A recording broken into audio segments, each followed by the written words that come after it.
이 시간 기도하고 우리 청년 예배 주 앞에 드리도록 하겠습니다. 하나님 감사합니다. 이 시간도 주 앞에 나와서 예배할 수 있도록 우리를 인도하시는 감사를 드립니다.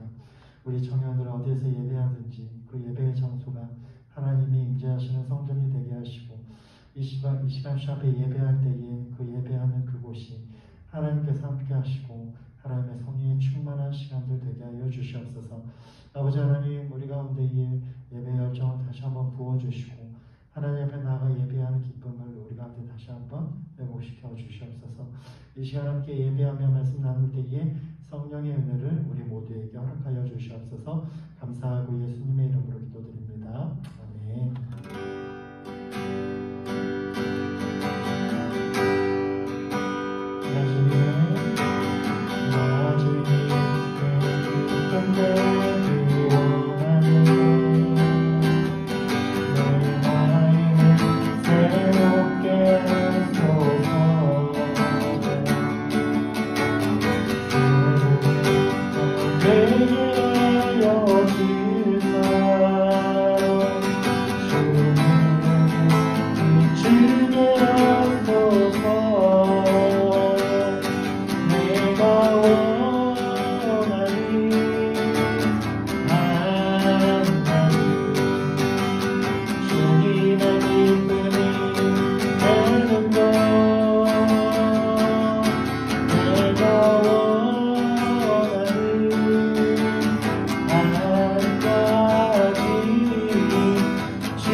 못해도 나 고백하리라.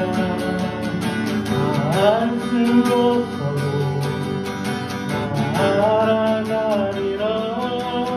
다 담지 못해도 나 닮아가리라.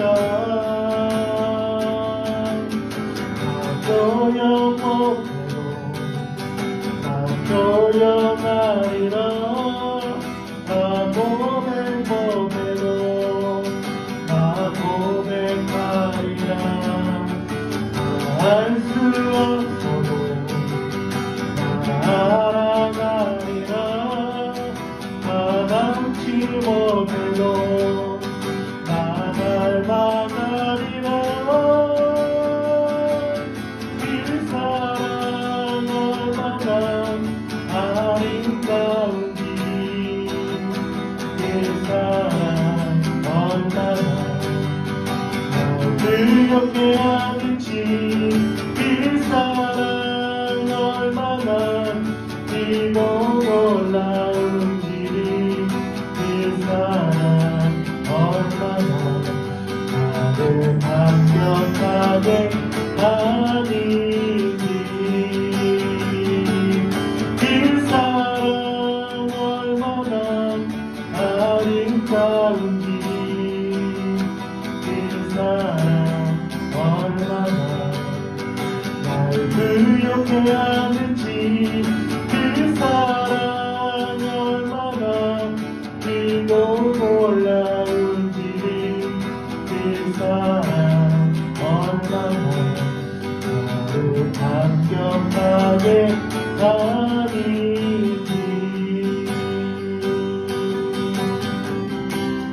하나님, 주님의 그 사랑으로 인해서 우리가 만족하는 것 같습니다. 주님의 그 사랑으로 인해서 우리가 기쁨과 만족하는 것 같습니다. 주님의 그 사랑 때문에 그 어떤 것도 우리가 오늘 기쁨을 내서 없음을 고백합니다. 이 시간 주님의 그 사랑을 우리가 부어주시고, 주님만이 우리의 기쁨이 되어주시고, 주님만이 우리의 만족하게 하시는 분이시거든요. 날마다 고백하며 인정하며 나아갈 수 있도록 인도하여 주시옵소서. 우리가 하나님 앞에 예배하는 이 시간이 귀하고 복되고 기쁨과 만족이 되는 시간이 되게 하시고, 우리 모두 성령을 예배하는 우리 모두에게 하나님의 놀라운 은혜를 더하여 주시옵소서. 이 시간 온전한 주님의 은혜를 허락하여 주시고, 우리가 주님 앞에 예배할 때에 주님 우리 가운데 임하여 주셔서 하나님의 거룩하신 은혜와 뜻을 우리 가운데 허락하여 주시옵소서. 우리 예배를 받아주시고 신령과 진정으로 주님을 예배할 때에 하나님의 은혜를 우리 모두에게 허락하여 주시옵소서. 그렇게 해주신 기대하고 소망하고 감사하며 예수님의 이름으로 기도드립니다. 아멘.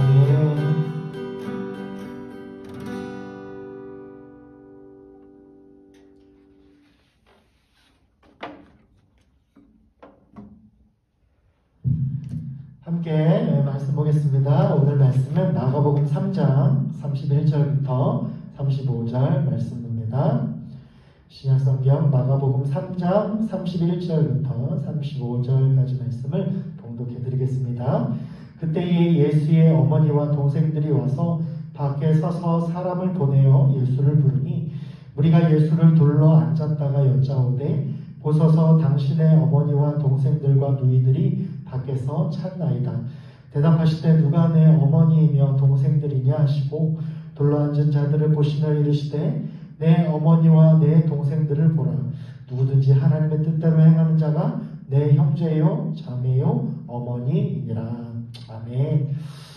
예, 오늘은 예수님의 형제 자매들이라고 하는 제목으로 함께 말씀을 나누도록 하겠습니다. 로마 시대의 기독교인들에 대해서 로마인들이 갖고 있었던 오해가 있었어요. 그 중에 이제 가장 대표적인 것들이 세 가지가 있는데, 한 가지는 로마인들은 기독교인들을 무신론자다라고 생각했습니다. 왜냐하면 대부분 그 신을 믿는 믿음이 있는 사람들을 보면 그 신앙의 대상들은 다 우상들이죠. 그래서 형상을 갖고 있었어요. 근데 기독교인들만이 하나님을 믿는다, 예수님을 믿는다라고 하면서 형상이 없는 거예요. 형상이 없는 신을 믿는다. 이것은 로마인들에게는 당시 굉장히 어색하고 또 굉장히 이상한 그런 모습이었습니다.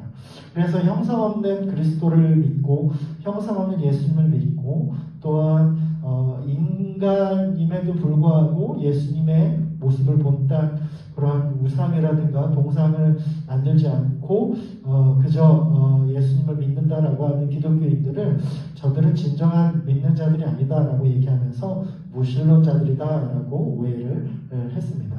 당시 로마인들은 그리스 신화를 받아들여서 로마도 여러 신들이 로마를 지켜준다라고 하는 생각을 갖고 있었기 때문에 로마인들은 기본적으로 자신들이 믿는 신들이 있었어요.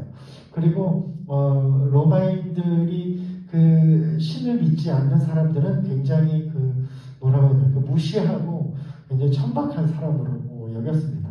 지식이 없는 사람으로 여겼어요.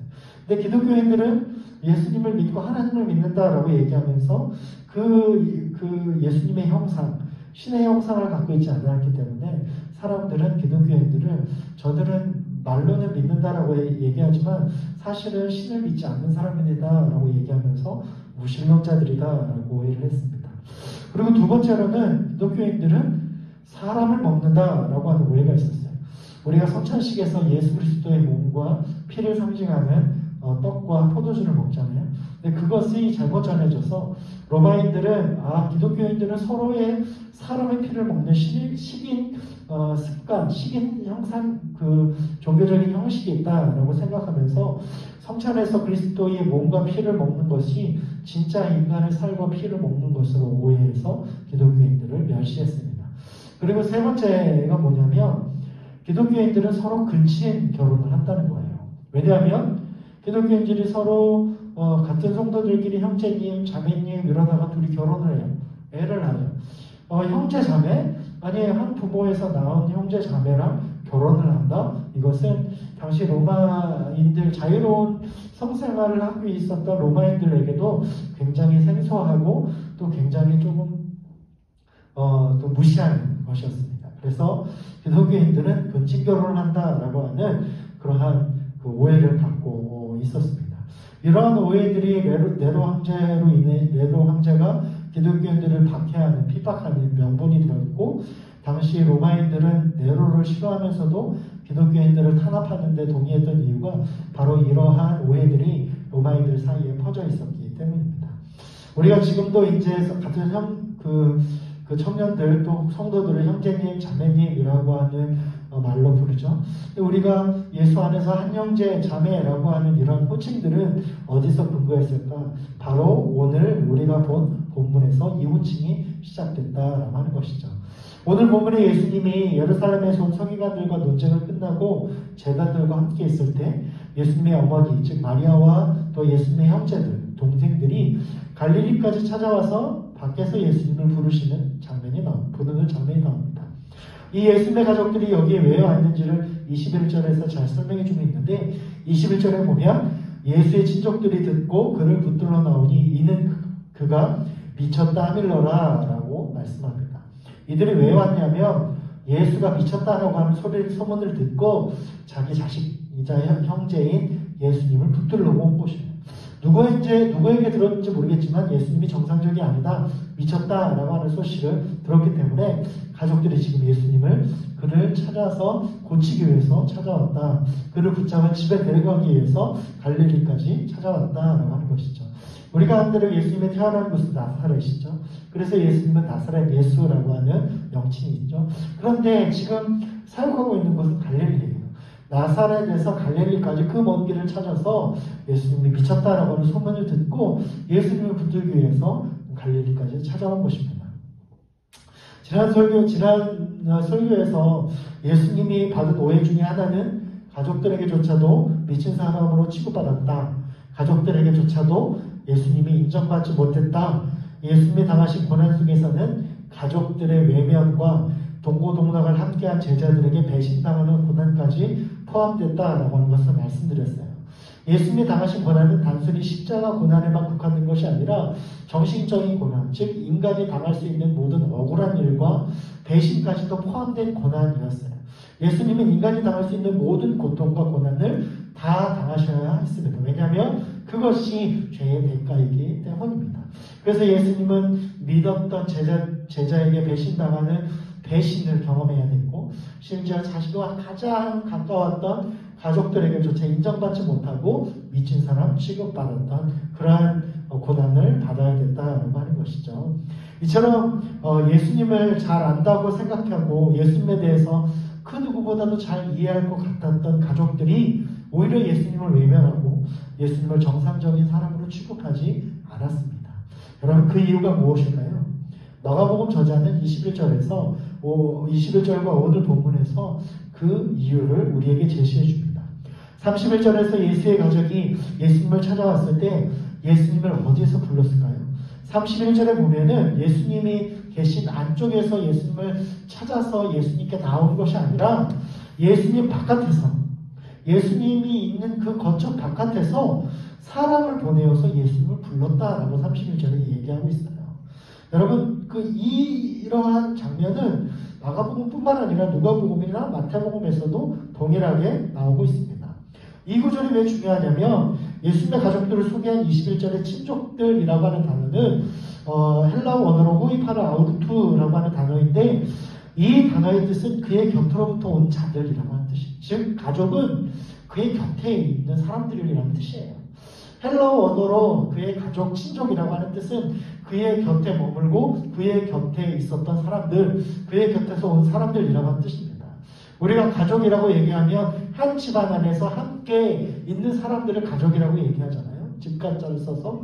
그래서 우리 가운데에 가족이라고 얘기하는 것은 서로 가운데 우리가 가장 친밀하고 가까워야 될 사람들을 가족이라고 얘기하잖아요. 그런데 그렇게 예수님 곁에 있었고 예수님 곁에 있어야 할 사람들이 지금은 예수님 곁에 없는 거예요. 예수님 바깥에서 예수님을 붙잡기 위해서 심지어 사람을 불러서 그를 불렀다라고 하는 것이죠. 예수님이 당시 유명하고 제자들이 있었기 때문에 예수님 곁으로 가는데 물리적인 어떤 어려움도 있었을 거예요. 그런데 그것보다도 더 중요한 것은 이 가족들은 이미 예수님과의 어떠한 정서적인, 영적인, 그리고 가족으로서의 친밀함이 사라져버렸다라고 하는 것이죠. 왜? 이미 그들은 예수님을 예수님으로 인정하지 않았기 때문입니다. 그리스도로 인정하지 않았기 때문입니다.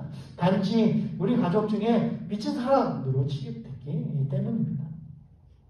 오히려 예수님 곁에 있는 사람들은 그의 가족이 아니라, 가장 가까워야 될 가족이 아니라 그의 제자들, 그리고 예수님을 그리스도로 시인한 사람들, 그와는 상관없었던 사람들이 그를 그리스도로 영접하고 그의 제자가 되기로 결심했던 사람들이 오히려 그의 곁에 그와 가장 친밀함을 누리고 있었다라고 하는 것이죠. 여러분, 그들이 예수님을 오해하고 그 가족들이, 예수님의 가족들이 예수님을 오해하고 예수님을 미친 사람으로 취급한 이유가 바로 이것입니다. 이들은 예수님의 가족이고 친족이고 그 누구보다도 예수님과 함께 자라고 예수님 곁에 있었고 예수님을 잘 안다고 생각했던 사람들이지만 지금 현재는 예수님과 전혀 상관없는 삶을 살고 있는 사람이라는 것이죠. 이름만 가족이고 과거에는 가족이었지만 지금은 가장 멀리 떨어져 있는 사람이라는 것입니다. 그러한 가족들의 부름에 예수님의 대답은 무엇입니까? 33절에 누가 내 어머니며 내 동생이냐? 라고 물으십니다. 이것은 지금 예수님에게 진정 가족이라고 말할 수 있는 사람이 누구냐는 거예요. 내 가족들이 저기서 나를 부른다고 얘기하지만 진짜 내 어머니, 내 형제, 내 가족은 어디 있느냐는 거예요. 저들이 진짜 내 가족이라는 거예요. 그리고 34절, 35절에 이렇게 말씀하십니다. 둘러앉은 자들을 보시며 이르시되 내 어머니와 내 동생들을 보라. 누구든지 하나님 뜻대로 행하는 자가 내 형제여 자매다. 둘러앉은 사람들, 지금 예수님 곁에 있는 사람들을 보시면서 내 곁에 있는 사람이라고 말할 수 있는, 가족이라고 말할 수 있는 사람은 여기 모여있는 여러분이라는 거예요. 여기 있는 제자들, 나와 함께 동고동락하며 함께 하나님 말씀을 듣고 예수님과 함께 동행하고 있는 너희들이 진짜 내 가족이다. 너희들이 내 형제고 내 자매다라고 얘기하고 있다라고 하는 것이죠. 여기 있는 사람들 지금도 여전히 예수님과 함께 동행하며 갖은 동고동락을 파도와 거친 파도와 사람들의 무시와 또 서기관들의 공격에도 아랑곳하지 않고 여전히 예수님 곁에 서서 예수님을 주로 모시는 사람들, 예수님과 함께 거하는 사람들, 동행하는 사람들, 그러한 여러분이 바로 나의 형제고 자매다라고 예수님 말씀하고 있다라고 하는 것이죠. 여러분, 이것은 예수님의 가족을 등한시하거나 예수님 믿지 않는 가족은 가족이 아니다라고 말하는 것이 아니에요. 예수님 보시기에 가족은 그의 곁에 있는 자들이다라고 하는 헬라어 의미를 가지고 있다라고 한다면, 지금 가족이라고 말할 수 있는 사람은 저 밖에서 예수님을 부르는 예수의 형제들이 아니라 지금 곁에서 예수님 말씀 듣고 예수님을 영접하고 예수님과 함께 있는 바로 예수님 곁에 있는 제자들이 바로 예수님의 가족이다라고 예수님은 말씀하고 있는 것이에요. 여러분, 그럼 예수님께 인정받은 형제 자매는 어떤 사람들이에요? 지금 예수님 곁에 둘러 앉아있는 사람들이죠. 여러분, 사실 유대인들에게 가족, 혈연의 가치는 굉장히 상상을 초월합니다. 우리 한국인들보다 더 상상을 초월해요. 우리가 아는 대로 유대인들은 이방인과 섞이지 않는 어떤 그런 혈통을 강조하고 족보를 강조하기 때문에 유대인들을 위한 복음서라고 말하는 마태복음은 뭐로 시작합니까? 예수님의 족보부터 시작하죠. 예수님의 족보가 뼈대 있는 족보고 다윗과 그리고 아브라함, 유다, 아브라함까지 이어지는 뼈대 있는 가문에 예언된 메시아가 예수다라고 하는 것을 족보를 통해서 이미 사실 확인이 끝난 거예요. 유대인들, 예수님을 믿는 유대인들을 그 메시아인 주, 즉 메시아를 믿는 유대인들이라고 하는 칭호로 스스로 얘기하고 있는데, 그 사람들은 마태복음 1장부터 벌써 은혜가 돼요. 예수님은 아브라함과 다윗의 자손이다라고 하는 그 1장 1절의 그 말씀으로 말미암아 예수 그리스도가 하나님의 아들이시고 메시아임을 인정하기 시작하는 거예요. 이처럼 유대인들에게는 족보가 굉장히 중요하죠. 그러한 유대인들에게 오늘 예수님이 던진 한마디는 그 자체만으로 굉장히 충격이에요. 유대인들은 선민사상을 갖고 있었죠. 하나님이 우리를 선택하시고 우리가 아브라함의 자손이기 때문에 하나님의 구원을 얻을 수 있는 자격이 유대인들에게 있다라고 스스로 생각하고 있었어요. 그래서 메시아는 유대인들을 구원할 뿐만 아니라 다윗 왕과 같이 유대인들 하나님의 그러한 백성으로 연 세계 가운데의 영광을 나타내는 그런 메시아로 생각을 했습니다. 근데 그런 유대인들에게 지금 예수님은 유대인들이 말하는 아브라함의 자손 선민이라고 말하는 타이틀, 유대인이라고 하는 타이틀만으로는 하나님의 구원을 이룰 수 없다라고 지금 말씀하고 있는 거예요. 하나님의 뜻을 인정하지 않고 하나님의 뜻대로 행하지 않는 자들에게 아무리 유대인이고 바리새인이고 서기관들이고 사두개인들이고 열심당이라고 할지라도, 심지어 예수님의 친족이라고 할지라도, 예수님의 친동생들이라고 할지라도 하나님의 뜻과 상관없는 삶을 살고 하나님의 뜻과 거리가 먼 삶을 산다라고 한다면 하나님의 구원과는 상관없는 사람들이라는 거예요. 구원은 혈통으로 이루어지는 것이 아니라는 거예요. 근데 반대로 창녀였고 세리였고 죄인이었다라고 할지라도 지금 예수님 곁에서 예수님과 함께하며 그 모든 과거의 삶과 상관없이 이제는 예수님 곁에서 예수님을 따르는 사람들, 예수님을 구주로 영접한 사람들이라고 한다면 그들의 혈통과 과거와 상관없이 그들은 모두 예수님의 형제, 자매고 하나님의 구원받은 사람이라는 거예요.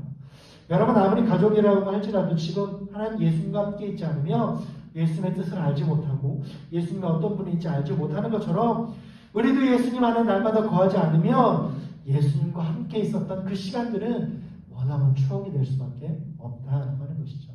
근데 여러분, 그러나 과거의 모습과 신분이 어떻든 지금 예수님과 함께 있다라고 한다면 예수님은 우리를 형제요, 자매요 인정해 주신다라고 하는 것입니다. 여러분 지금도 예수님과 동행하고 예수님을 만나는 삶을 살고 있습니까? 그분 곁에 있는 삶을 살고 있습니까? 그분과 함께 동행하며 그분 곁에서 늘 친밀함을 경험하는 삶을 살고 있습니까? 아니면 과거에는 그랬지만 지금은 이 예수님의 친족들처럼 멀리서 예수님을 바라보기만 한 그러한 삶을 살고 있지는 않습니까? 과거에 예수님 곁에 있었던 사람이 아니라 지금도 여전히 그분 곁에서, 예수님 곁에서 그분의 말씀과 뜻이 우리의 삶과 행동 속에서 나타나고 드러내므로 예수님이 너는 내 형제다, 너는 내 자매다 라고 인정받을 수 있는 삶을 살아갈 수 있는 저와 여러분 될 수 있기를 간절히 소망합니다. 두 번째로 예수님의 형제 자매는 예수님이 하나님의 메시아임을 알고 그 말씀대로 행하는 사람들이에요. 35절에 누구든지 하나님의 뜻대로 행하는 자들이 형제요 자매다 라고 말씀하십니다. 여기서 이 구절이 성립되기 위한 두 가지 조건이 필요한데요. 예수님의 형제는 첫째, 하나님의 뜻이 무엇인지 아는 사람이고, 둘째, 그 뜻을 깨닫는 것에 그치지 않고 그 뜻대로 실천하는 사람이다 라고 말하는 거예요.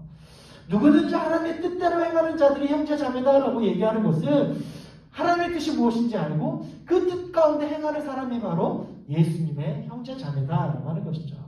하나님을 안다라고 말했던 사람들이 당시에도 많이 있었어요. 바리새인들, 서기관들, 율법학자들은 말씀을 달달 외우는 사람들이었어요. 우리보다도 훨씬 더, 우리가 아무리 구약을 열심히 공부하고 열심히 배우고 열심히 읽어도 그들이 갖고 있는 구약의 그 지식의 수준은 우리가 따라갈 수가 없어요. 근데 문제는 뭐예요?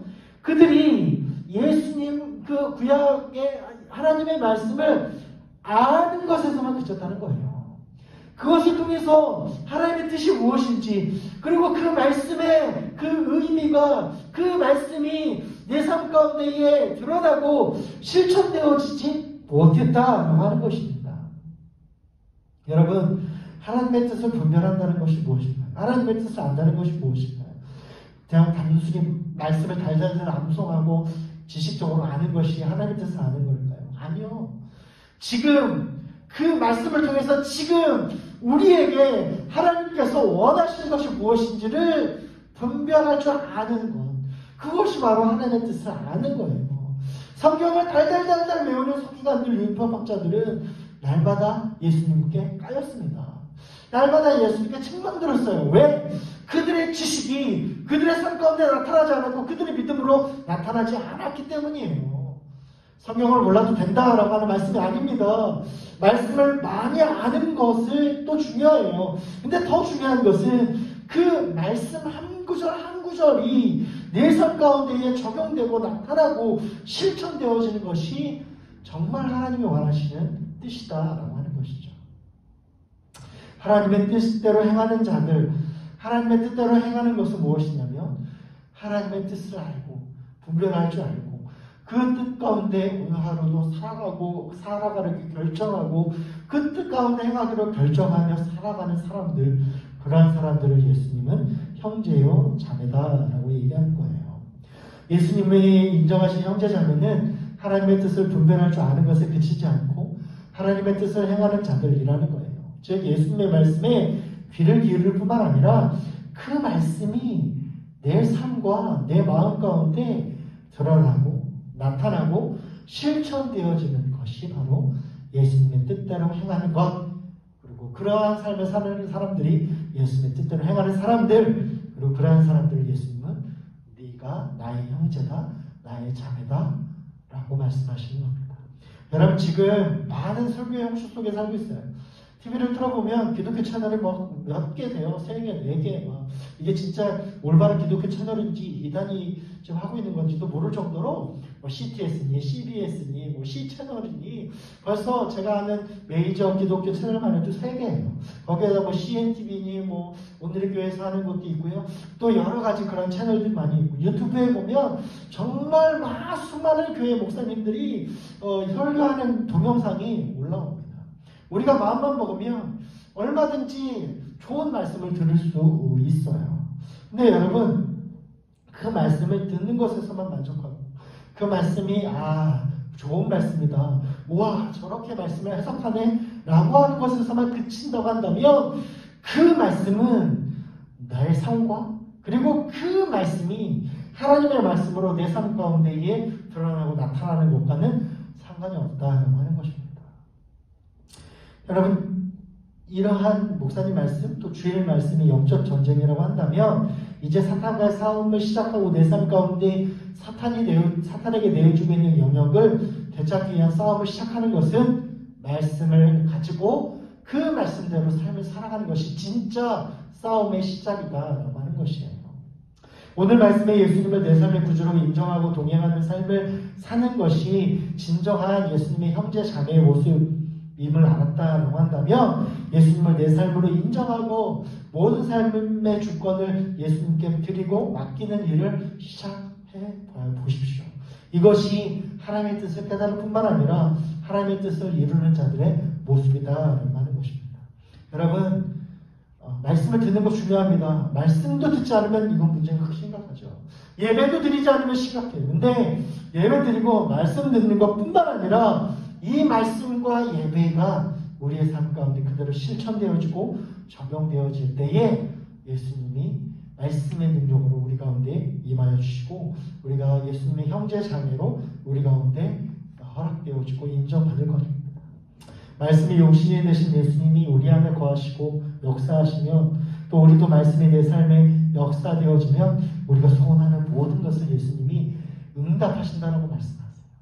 여러분, 우리가 축복받는 가장 좋은 비결은 뭔지 아십니까? 주의 말씀이 내 삶 가운데에 이루어지기만 하면 돼요. 우리가 주의 말씀에 들어가기만 하면 됩니다. 주의 말씀이 내 삶 가운데 들어오기만 하면 돼요.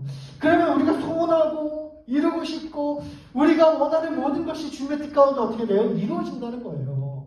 그럼 반대로 뭐예요? 우리가 소원하고 이루고자 하는 것이 이루어지지 않은 이유가 뭐예요? 우리가 말씀과 상관없는 삶, 예수님의 뜻과는 상관없는 삶, 하나님의 뜻과는 상관없는 모습, 삶을 살고 있기 때문이다라고 하는 것이죠. 예수님의 진정한 제자, 예수님의 진정한 성도, 예수님의 형제 자매는요, 그 모든 삶의 뜻과 그 모든 삶의 주권자 하나님이신 것을 인정하고 그 삶을 하나님께 맡기기 때문에 하나님이 책임져 주세요. 우리 가운데 있는 여러 가지 문제들, 여러 가지 고민들이 있습니다. 이 고민의 근원의 해결자는 누구이십니까? 예수님이에요. 우리가 그 예수님께 우리의 삶을 맡기기 위해서 우리가 해야 될 게 뭡니까? 그 말씀 가운데 들어가면 됩니다. 그 말씀이 내 삶 가운데 나타나기만 하면 돼요. 실천하면 돼요. 예수님이 내 안에 거하고 예수님 말씀 내 안에 거하고 내가 주님만에 거하기 시작하면 이를 구하라 그러면 이루리라 예수님 말씀하시고 약속해 주셨다는 거예요. 여러분 안에 수많은 어려움들과 고민이 있죠. 또 우리 가운데 소망하는 것들이 있어요. 그럴 때 우리 가운데 진정으로 우리가 예수님의 형제 자매는요, 예수님께 나아갑니다. 예수님께 내 삶을 드려요. 그리고 하나님의 뜻이 무엇인지 분별합니다. 그리고 하나님의 뜻 가운데의 삶을 살기 시작해요. 그러면 하나님이 그 모든 삶을 축복해 주시고 인정해 주시고 인도해 주시고 또 자정하여 주시고 역사하여 주신다라고 하는 것입니다. 말씀이 육신이 되신 예수님이 내 삶 가운데 들어오시면 예수님을 통해서 우리의 삶 가운데 말씀이 드러나고 말씀이 실천되어지고 그 말씀을 통하여 우리 가운데 예수님의 능력과 은혜가 나타난다라고 하는 것을 기억하시고 우리 청년들은 이러한 삶을 살기 원합니다. 예수님께 인정받는 형제 자매의 삶을 살기 원합니다. 우리 가운데 온전한 예배자, 온전한 말씀의 실천자들로 우리가 삶을 살기 원합니다. 저와 여러분이 그러한 삶을 살아서 우리 모두 예수님께 인정받는 예수님의 형제 자매로 인정받는 우리 모두가 될 수 있기를 간절히 축원합니다. 기도하시겠습니다. 하나님 감사합니다. 오늘도 우리 가운데 말씀해 주셔서 감사합니다. 우리 청년들 또 오늘 말씀처럼 우리가 진정으로 예수님의 형제 자매인 것을 우리가 기억하고 우리가 하나님 말씀 가운데 또 예수님의 뜻 가운데 분별하고 예수님 곁에서 늘 떠나지 않고 예수님의 뜻대로 행하며 그러므로 말미암아 예수님이 제자들에게 너희가 내 제자는 내 가족이다라고 말씀해 주셨던 것처럼 우리 청년들에게도 우리에게도 너희가 내 제자고 내 형제고 내 자매다라고 인정받을 수 있는 우리 모두가 되게 하여 주시옵소서. 코로나와 여러 가지 상황들 또 우리의 믿음의 부족함과 또한 여러 가지 상황과 환경이 핑계로 하나님께 나오지 못하는 우리의 모습들을 보게 됩니다. 주님, 우리가 이제는 우리의 모든 모습들을 내려놓고 하나님께 나아가기로 결정하기를 소망합니다. 하나님 우리 가운데 함께 하시고 우리 가운데 결단함을 허락하시고 믿음을 허락하시고 하나님의 뜻을 깨닫고 하나님의 뜻 가운데 나아가기로 결정하고 인정하며 주 앞에 나아갈 수 있는 우리 모두가 되게 하여 주시옵소서. 우리의 삶 가운데에 주님 자정하여 주시고 우리의 삶 가운데에 하나님과 함께하여 주시어서 믿음의 삶을 또 예배의 삶을 말씀의 삶을 살기로 다시 한번 결정하고 주 앞에 나아감으로 예수님의 형제 자매인 것을 우리가 인정받게 하여 주시옵소서. 예수님의 동생들처럼 예수님의 친족들처럼 예수님 곁에 있었지만 지금 예수님 곁에 없는 그러한 사람들이 아니라 과거에 우리가 어떠했든지 간에 이제는 예수님 곁에서 떠나지 않고 예수님 곁에서 늘 머물며 예수님과 함께 동고동락하는 예수님의 형제 자매로서의 삶을 살아갈 수 있는 우리 모든 청년들 되게 하여 주시옵소서. 코로나 속에 종식되고 이제 위드 코로나로 함께 할 때에 우리 청년들도 함께 주 앞에 나와 교제하며 예배하며 한 공동체로서 또 주님의 형제 자매로서 교제할 수 있는 기쁨을 우리 모두에게 허락하여 주시옵소서. 일주일의 삶도 축복하시고 우리의 생활과 가정과 우리의 삶의 모든 처소에서 주님의 영광을 드러내며 주님의 은혜를 나타내며 주님께서 부어주시는 축복과 은혜의 삶을 살아갈 수 있도록 인도하여 주시옵소서. 그렇게 하실 주님을 기대하고 소망하고 감사드리며 예수님의 이름으로 기도드립니다. 아멘. 예배를 마쳤습니다.